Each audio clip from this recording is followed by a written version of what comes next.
you have the fire, right? You have the fire burning. Yeah. But then you have the person who comes to a fire and who is getting the heat from the fire, right? The fire can burn as much as it needs, good for him. But when the people come and the fire becomes that different entity that gives people the heat, then the concept changes. And whenever you have 1,000 people next to a fire or 3 people, some people say it really doesn't make a difference. That will be probably right.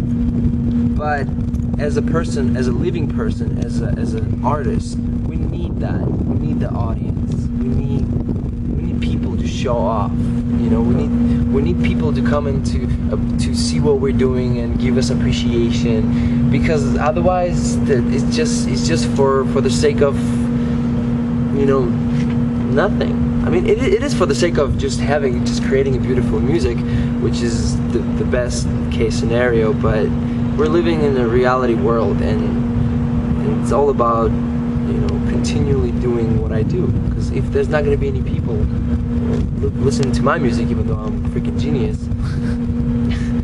it's not going to be any sort of money or potential or just, like, you know, feedback involved for me to wanting to continue to do so. And we live in a social environment, and we need that.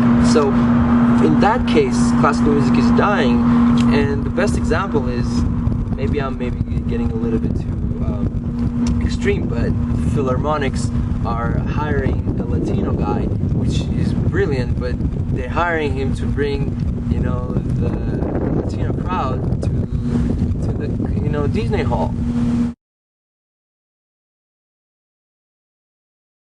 People put their selves easily on, and then you have everybody being a genius, everybody being creative. But how do you stand out? How do you become that one thing that's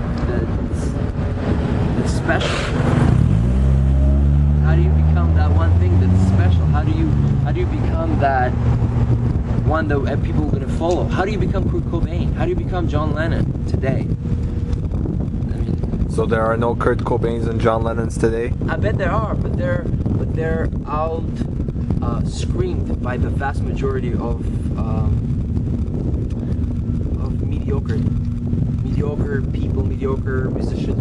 Like, mediocrity is the biggest problem right now all over YouTube, all over Facebook. Because a lot of mediocre people having the money to buy the equipment and have no potential, no talent to do anything with it.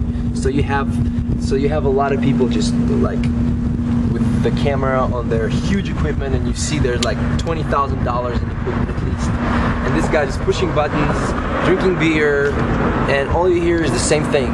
1, 2, 3, 4. 1, 2, 3, 4. Doop-cha, doop-cha. Like, okay, I got it. The first time I heard it, it's cool. The second time I heard it, it's cool. What now? You see? Like, give me a different rhythm. Give me 7/4s. Give me 5/8s on electronics. It might not be super danceable, maybe, but it will be interesting music. Create something, because all the music there is just like doom-cha, doom-cha, doom-cha, doom-cha, and they change. They do, you know, they put some cool sounds and cool effects. Now what? You know what I mean? There's no statement. Or the worst thing that right now is that every single music is all about sexual connotation, because that's what sells. It's all about, like, drink, fuck, and, you know, have money. It's like, really, that's all the people are about? That's all about, like, go to the bar, buy Cristal, you know, pop that bottle, drop that tune, smack that booty. Like, come on, like, is there any sort of point in music anymore? Like, you know, like when people used to come out and be like, you know, I don't like this in life. I want to talk about it. I want to, you know, say something, or I like this so much that I just cannot but not talk about it. If you have something to say, if you have something to project, do it. Because today we have all the tools.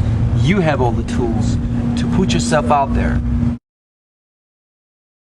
We're in a very, very strange time, but awesome time at the same time, because you have all the opportunities to be Nirvana, to be Pearl Jam.